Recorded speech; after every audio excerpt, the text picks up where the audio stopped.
When did Haskel step into this leadership type role? I would say it was how I was raised. I lost my mom when I was 6, and she was in a diabetic coma from 3 to 6.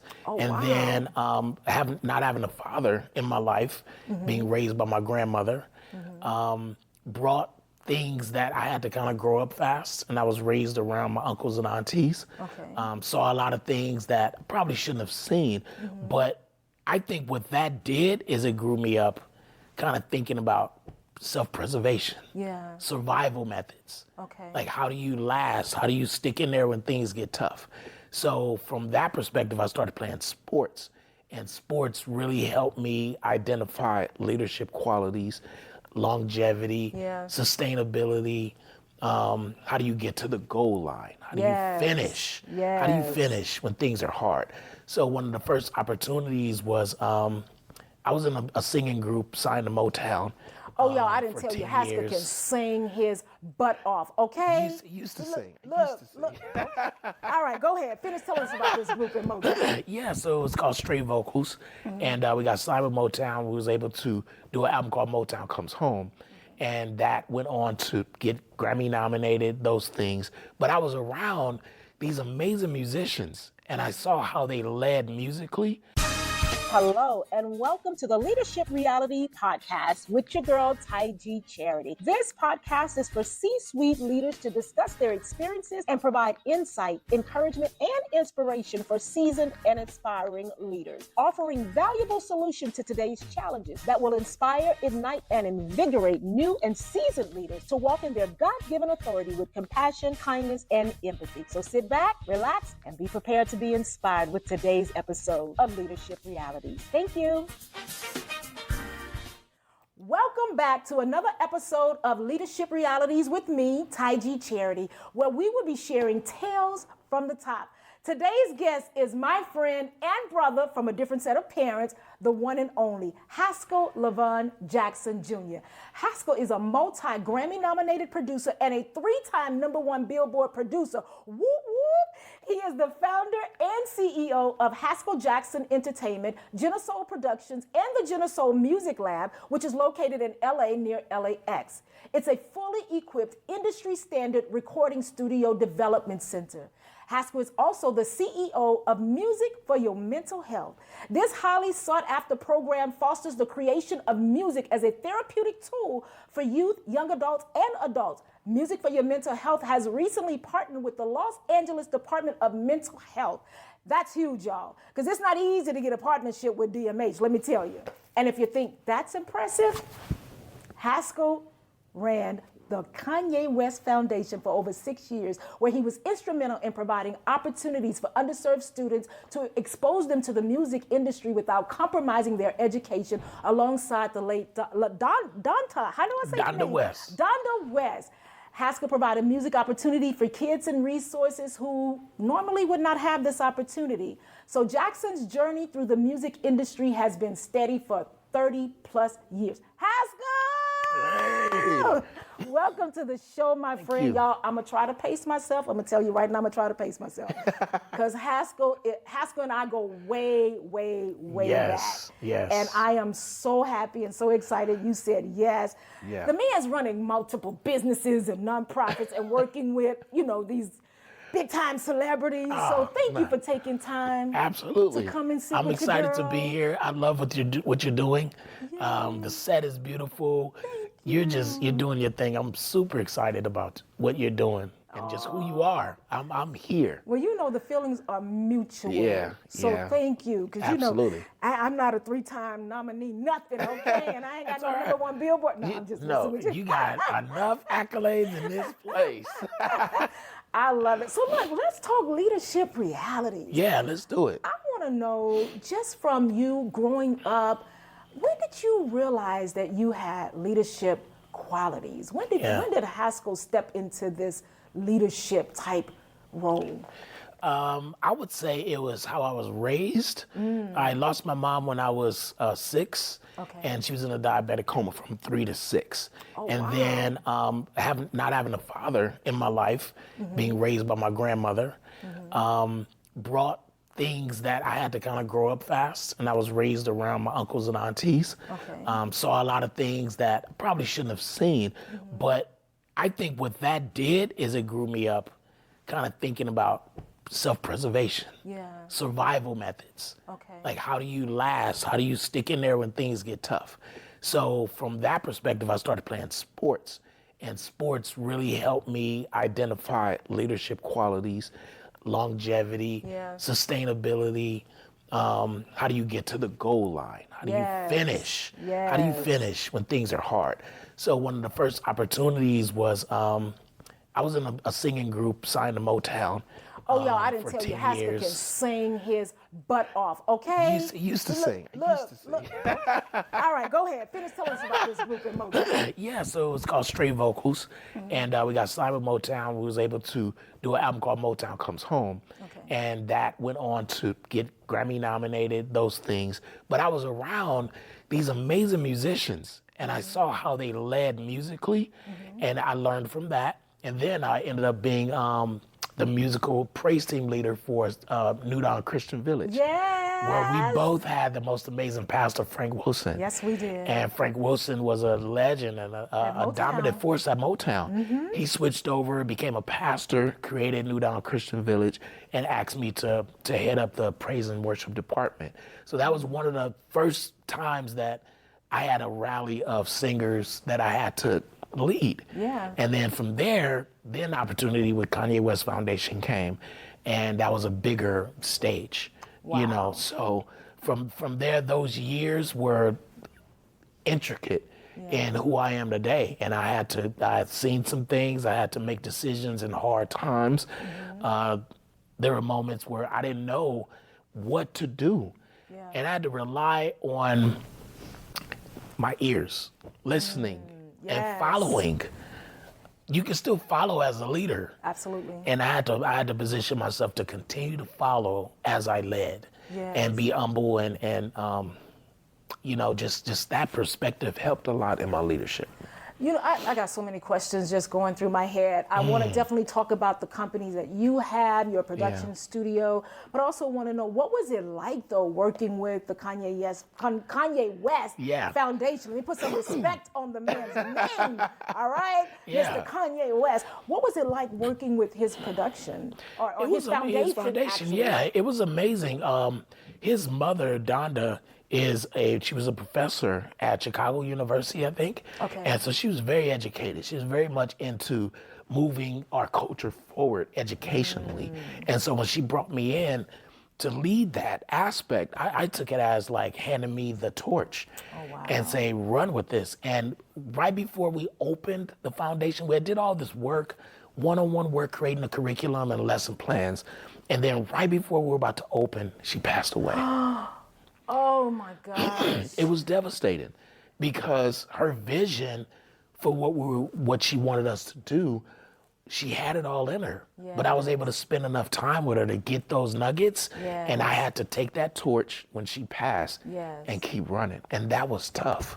I'm sure. Because I was never in a position like that I was responsible over the education of kids, the curriculum, the lesson plans, what kids were doing, how long they needed to be there, what they were learning. So it was a music production. I was building studios inside classrooms. Oh, wow. And allowing kids that would come from English or math or whatever their classes within a school day and then end up in a music production class. Wow. So I had to put all that stuff together. So it really just dropped me in the middle of an opportunity, and I had to do a lot of listening and building from that vantage point. So God does that, right? God just what drops he you. Do? Just like for real?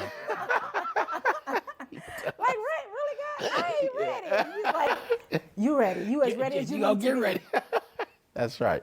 That's what I had to experience, Wow, that is amazing. So when did you start Genesoul Production and the Haskel Jackson Entertainment, project? And I know some of the artists that you've worked with are just some really amazing people. Talk about just starting your own.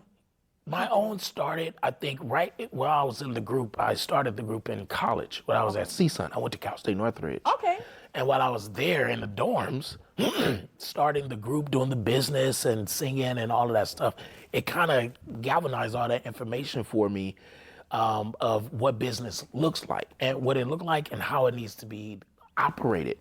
And so from there, that's when my ideas started rolling. I'm like, I can write. I had to learn to produce. I had to learn to save my money to buy music equipment. Oh, yeah. And then when I had Genesis, my baby girl, years later. A phenomenal young lady. She's a makeup artist. She's a makeup artist. Give a shout out to Genesis Effects. Yes. Go look her up. Go She's look her amazing. Yeah. She does special effects and beauty makeup. Amazing. We brought her on set once as a side note, and I think Genesis may have been like 10. She was young. And she did the special effect makeup, and everybody was like, who did this makeup? I'm like, the child that's running around. Yeah, go ahead. I'm sorry. But so yeah, she has some great things coming up and as well. But so I named my company after Genesis. It's called Genesoul. So it's a play on the beginning of soul. So the beginning of soul. So once I did that, that was more my production arm. And then I created UTL Music, which is my publishing. And that's acronym for Unto the Lord. And people don't even know. I like UTL Music. Wow. So that's been in existence over 30 years. And then from there, I would do just so many different parts of the business, traveling as an artist, putting bands together, live shows, in studio recording. I did everything. And I'm like, why did you do everything? And I realized I was an entertainment company. So then that's when I created Haskel Jackson Entertainment. Now it's an umbrella for the many different things that I'm doing because it just spells out what it is. And I'm able to hire different people, different musicians, artists to get the job done. So, yeah. Name some of the artists you've worked with. Because we were just talking before we started taping, and I was telling you how much I love Donnie McKirkland's song, Warning Authority. You're like, yeah, I worked with Donnie. I'm like, yeah, of course you did. Of course you did.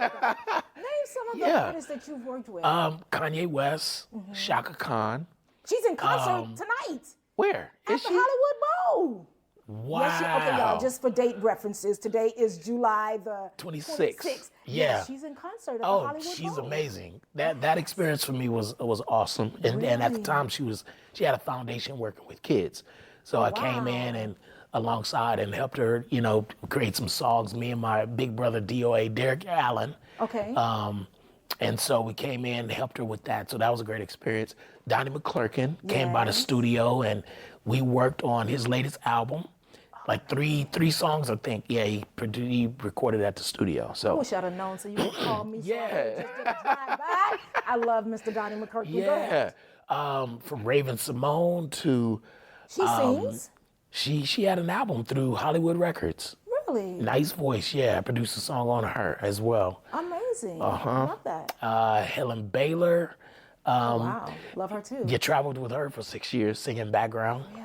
I learned a lot from her.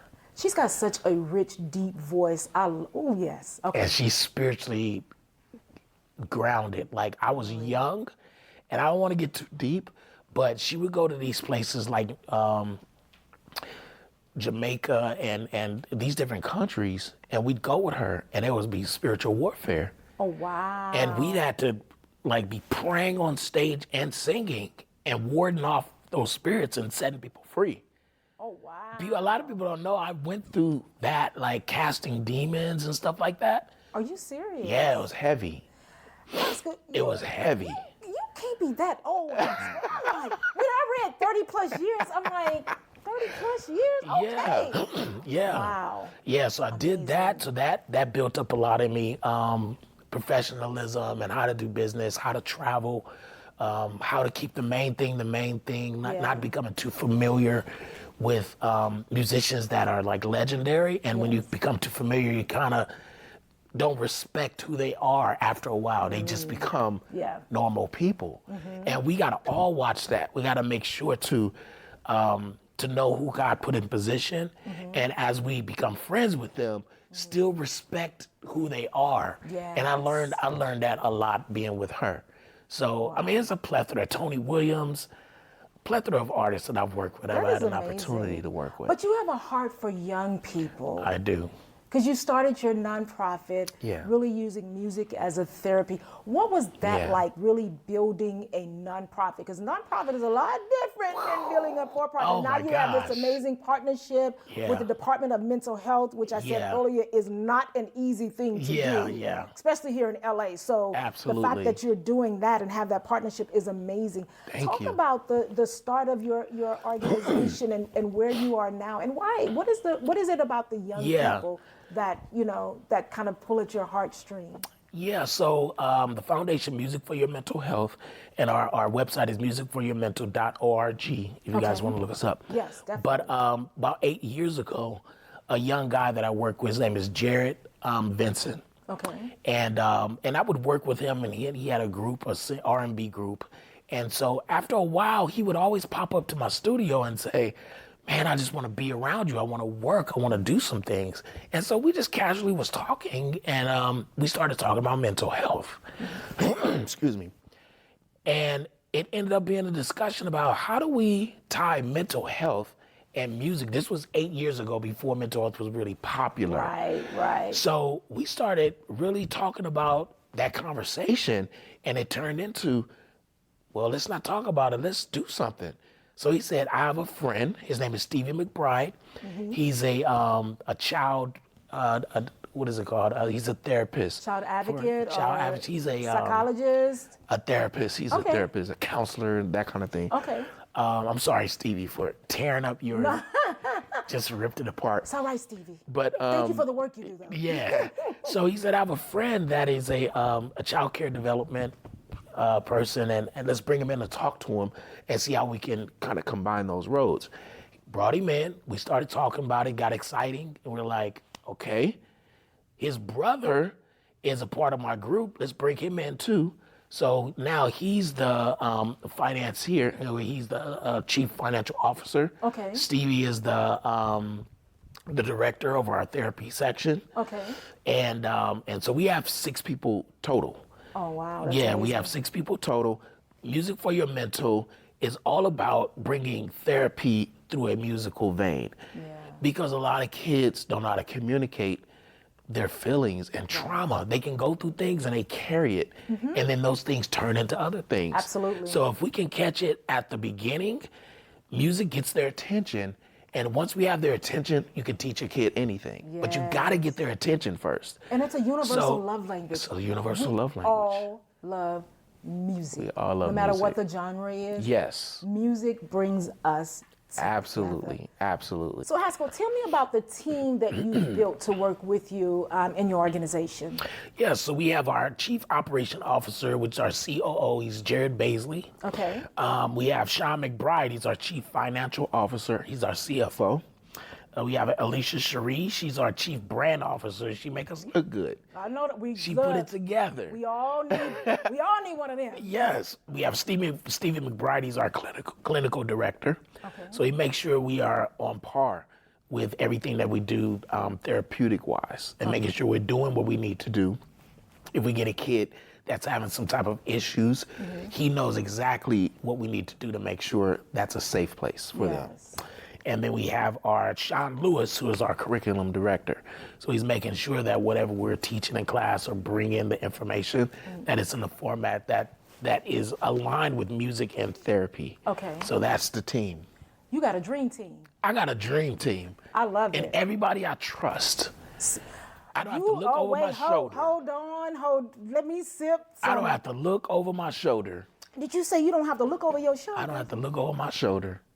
And being in this industry, in the music industry, over 30 plus years, I've experienced relationships where I had to look over my shoulder. Yes. And it wasn't good. It didn't feel good. Yeah. It wasn't a safe place. It was, because I'm a free, I like to know whoever I'm around, I'm working with, that I can be creatively free. Yes. And so it took me a long time to bring people in my space because of that. Yes. And I was cluttered. I wasn't able to grow from there. We need people around us. Yes. So with this new team, Music for Your Mental, we all brought it to the table. We did interviews on each one of us. Oh, I love that. Literally did a podcast on each one of us, learned each other's stories, and found out what our weaknesses are, what our strengths are, what our losses, trauma, all of that. So that way when we work together, we know who we are. And then once we do it together, now we can give it out. That's the team I have. That's amazing. That's the team I have. I love the fact that you talked about you learned each other. You took the time to learn each other and to learn the trauma so that you could know how to work together. Yeah. You know what?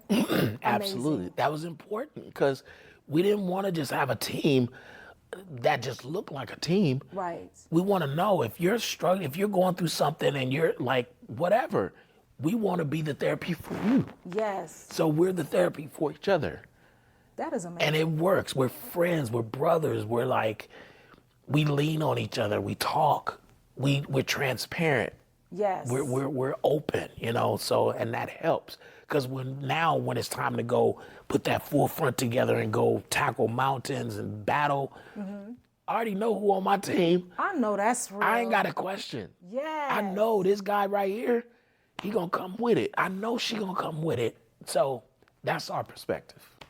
It is so important as leaders to bring like-minded people together around the mission of what you're doing. Yeah. And how has that been for you? So I'm assuming that the people that you brought together for the number of years, you all are still working together. Is it the same team? Yeah, so it's the same team that we started with. That is amazing. So we're eight people in, 6 people in solid, and we meet every Tuesday. From the time we really made up our minds to create this, every Tuesday, faithfully, we have a meeting, whether it's about big business or about small, we touch base. And that has been it's been amazing. And us as African-American people, a lot of times you don't see in the therapy market, you don't see us. Right. So we wanted to make sure that we are very present and available in there. As we present our program, they're thrown aback. Yeah. Because they don't see us in that space. Right. And so when they see us do what we do in that mental health space, it's like, this is what we've been waiting for. So we come in as a fresh air, that fresh breath that's coming in with something different. Our community it's a stigma in a Black community that therapy is bad or therapy is for crazy people. No. Yeah. Therapy's good. Yeah. Especially music therapy. The best, right? Yeah. Yeah, I mean, I grew up thinking that, people that had, mental health challenges were the people that, went to see counselors, not understanding that, at times we all need somebody to help us navigate life and really talk through some tough things, and having a creative outlet has been a game changer. Absolutely, right? yes. Has been an absolute game changer. It has. So let me ask you this. I mean, as a leader, who have you admired in your walk as a leader? Like, who are some of the people that you look up to? And I also want to go back to the fact that you said something about when you started your business, saving money. I want young people to know you can have a dream, but sometimes you got to put that investment in. So I wanted to make sure I didn't let that slide. Okay. Because we live in a time now, we want everything quick, and we want it always to just kind of fall at our feet and be given. But I love the fact that you said, I began saving money. Yeah, I began saving money. My first piece of equipment, I think it was $2,000. It was an MPC machine, a 2000. Wow. So the production industry, they know what that is. It's a drum machine. And I wanted it so bad, and I only had $100. Oh. So how did I get that? I had to go work, save. It took me like a year and a half to save up that money for that machine. Yeah. And then once I got the money, I went to the Guitar Center, bought my first MPC machine, and it felt amazing. I learned that thing inside and out. I read the manual cover to cover, and I began to create my own samples, my own sounds, and put them on those beat pads and create things. It was amazing. And then from that, I kept saving, and then I ended up having an entire in-house studio. Wow. And then now it's like I have everything I need. Put it like that. You a whole studio near LAX. We're gonna make sure we drop that link in the chat so people can check it out. Absolutely. So, but tell me, who do you admire as a leader? Who are some of the leaders that you've admired? Yeah, I admire Phil Jackson. Okay, Phil Jackson, the coach. Yes. I used to live my life based on kind of like a sports athletic kind of direction because I love how it's all set up and how you can become something through hard work and adversity and all of that. And even though you may lose, you still have an opportunity to win. Yeah. You just not, all is not lost. So Phil Jackson, the way he coaches, it's like he had the power to coach leaders. Kobe and Jordan alone are icons. Yes, they are. So how are you able to coach them? He didn't teach them how to play basketball. He presented them with opportunities and put them in options where they can defeat the other team. Opponents. That was his goal. So sometimes we look at coaching like, oh, you're gonna teach them how to play? No, he's presenting opportunities so that they can be their best person. Yeah. And that was just, I always loved his angle and how he coached. He didn't overcoach. He sat back, he sat on the bench, even when they were about to lose. He wasn't running up and down the sideline. He was sitting there. Why? Because he knew what he invested in them. He knew, I've already gave you the play. Yes. I've already positioned you. That's how God is to us. I already gave you the play. Remember what I gave you and use it. And that's why they won so many championships. See, Haskel came here and you're about to start church in the Leadership Realities podcast, okay? I'm trying to hold myself, yeah? Yeah. But So that's Phil so Jackson good. is one, and Deion Sanders. Oh, yeah. Deion Sanders coaches from a perspective of a player, a father, and a gatherer, now a galvanizer of people. So he was one of the best ever, like a legend in football. He played baseball as well. So the way he ran his life, it's just, people are like, well, how did you do all that? Now he's taking that information, bringing in these young people, and he's using Bible scripture to guide them. He's not ashamed of who he serves, who he follows. He's not ashamed of that on any level. I'm so sorry. No, it's usually me whose phone. My phone is the one usually always ringing. I feel good. That was an alarm too. Okay, but I'll backtrack. Deion Sanders is a leader to me because he's going through one of the worst times of his life health-wise. He had partial of his foot cut off because he had blood clots. He's battling blood clots while leading these young players to victory in their lives. Yes. That stands out to me. That's stop, like, won't stop. and they don't even see he's vulnerable, but they don't see it crushing him. Right. And he's going through this right in front of his players, and he's still galvanizing them, bringing people together and sharing the word of God with them and sharing real words to these young men. That to me is hands down amazing. That is amazing because it really does show that no one is exempt from going through life challenges. Yeah. We all go through it, but it's how we respond to it. Yeah. And where we put our faith when we're going through it. That's right. So to see that and to hear that is absolutely amazing. I didn't even know that about him. Yeah. He dealt with it really bad to the point where he had his toes cut off, and now he had to have a part of his foot cut off, and it just keeps, so I think he's doing well now, but he was still Deion Sanders going through that and still smiling and encouraging and pushing. I mean, talking about God in front of whoever. I'm like, this man is doing it. Wow. That stands out to me. I salute my brother. I love it. Yeah. Well, I got a few more questions. Yeah.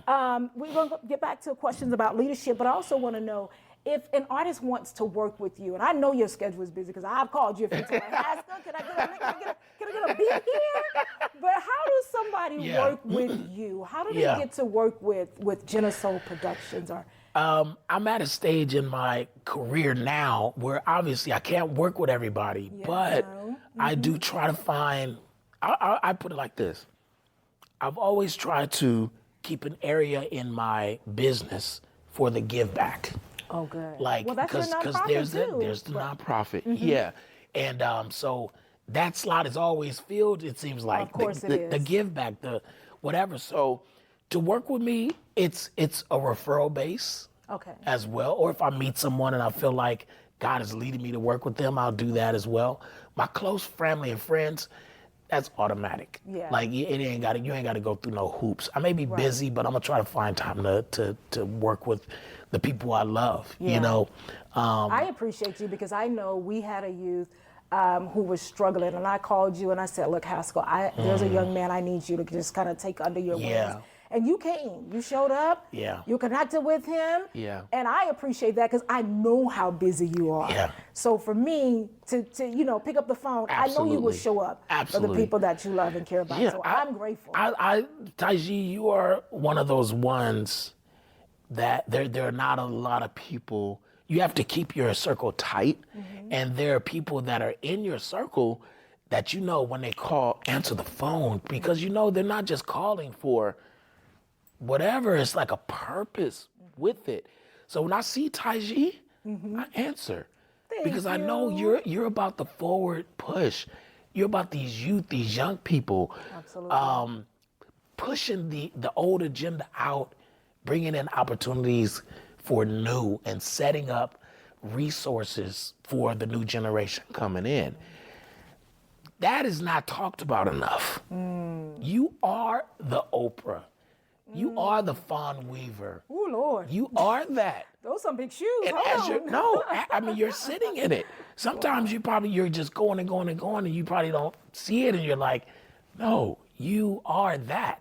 Wow, thank you. And I appreciate you and what you're doing. Like, it's amazing. God, you have a call on your life, and you are changing the world one child at a time. Whew, thank you. Absolutely. I will always answer your call. God says, the Bible says, iron sharpens iron. And you're just sharpening my blade all the way up. I'm feeling real sharp. You deserve it. No, you deserve thank you. Thank you. So I just want to know, like, in terms of advice that you would give for young people, what would that be? Through the lens of leadership, because I do believe there are leadership qualities in all of us. Everybody is not going to be leading a $1 million company, or leading a sports team. Yes. But you can be a leader in your classroom. You can be a leader on the playground. Like, what advice do you have for someone a young leader, to tap into their leadership qualities? Yeah. For one, don't be ashamed of who you are and what you have innately in you, because God put it there. Yes. Gifts and callings are given without repentance. That means we ain't did nothing to deserve to have those things. See, there you go. Thirdly, like, have integrity. Yes. Let your word be your word. And if you can't fulfill that, just own up to it and say, I can't do it. Yeah. Be a great listener. Yeah. Ask great questions. Your answers are a lot of times in your questions. Yeah. If you're a leader and you're leading something, I always try to put the right people around me so that I can delegate. Yeah. It don't mean I have all the answers, because I don't. Somebody else may have a different perspective or a different process, or maybe able to introduce you to somebody else. So you don't have to know it all. Right. And then I would also say, if you have a team, respect the team. You don't have to over lead. You don't have to be all in every business. And what are you doing? What are you not doing? Give them a chance to fail. Yeah. Because you're going to fall forward. If you give them an opportunity to just make a mistake, okay? We saw that. What do you need to do different? Yeah. How do we not make this happen again? And give them another opportunity. That's good. And then they'll get stronger. But if we come in and just snatch, oh, you ain't doing that right, give me that, and we're doing everything, you just sit here and fix the lights.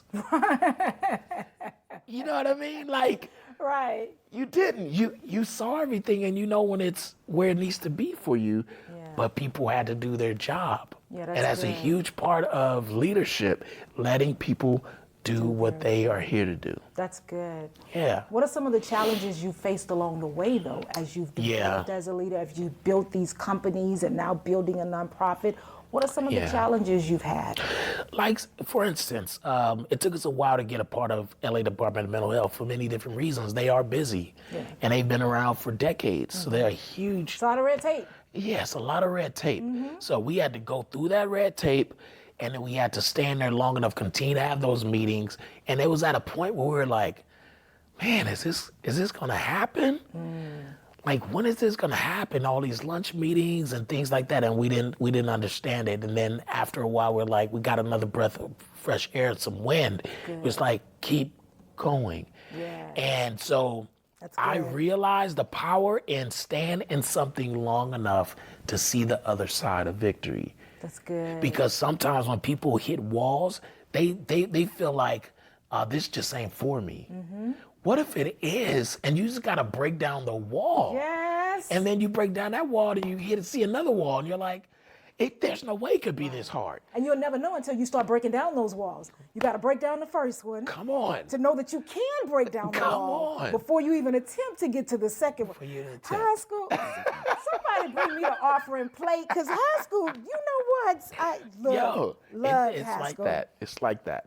This is so good. So tell me just, some of the things you have coming up in your business. Let's talk about some of the projects you're working on, how the community can support you, especially as a nonprofit, because, we need donations and partnerships and support. Contributions. So talk about some of the things you have coming up. We want to make sure we capture your website and all of that. Okay.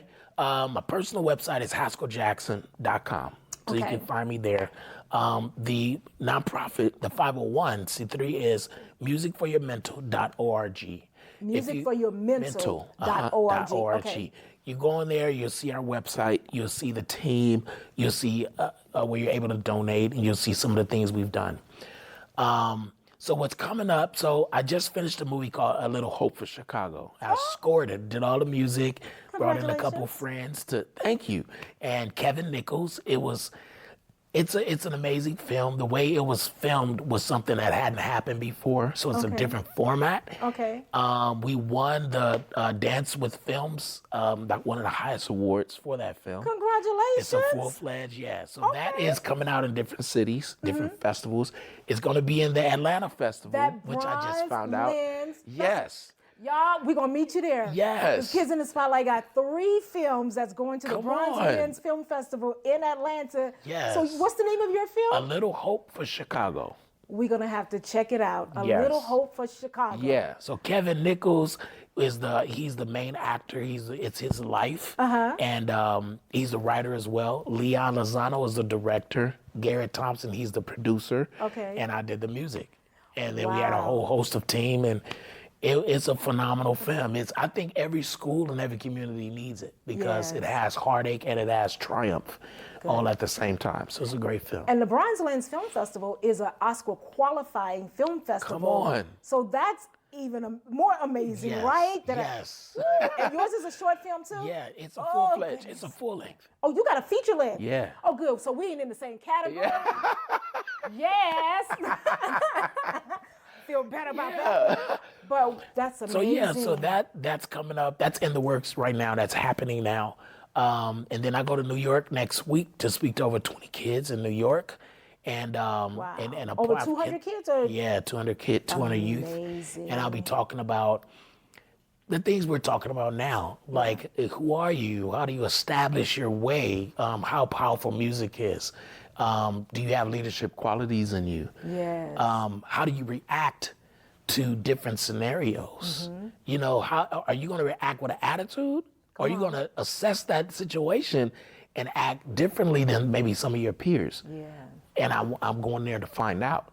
And when I see it, I'm going to harp on that. Yes. And tell them you don't have to be like the people that are not reacting good. Because a lot of kids, that's peer pressure. Absolutely. You could have leadership qualities in you, and then the peer pressure will break you down, and you'll feel like you got to do what everybody else is doing. Exactly. And you don't know who you are. Yes. You get lost, especially in the world of social media. You're seeing what somebody else is doing and what the trends are, and you think that, this is what you're supposed to be doing. Absolutely. It's like, no, honey, sometimes you're set apart. You're called to do something different. You're called to be greater. You're called to lead in this way or that. Yes. They got the right one. I'm trying to take a fire out there. Look, I'm trying to take a fire to the kids. When you show up, it's there. Hey, I'm trying. So I love it. So that's coming up. And just throughout the rest of this year, just some really cool musical things that are happening. So I'm excited. My studio is right over, right next to the Marriott and the Hilton, right on Century. So can people book the studio even if they don't hire you as the producer? Because I know you're busy. Yeah. Or you do a lot of people to book the You studio can book the for that? studio and bring Okay. your own engineers. We do live rehearsals there. Oh, great. Writing sessions. You can do podcasts there as well. It's a big enough Amazing. space. Voiceovers. Do voiceovers too. You can do everything right there.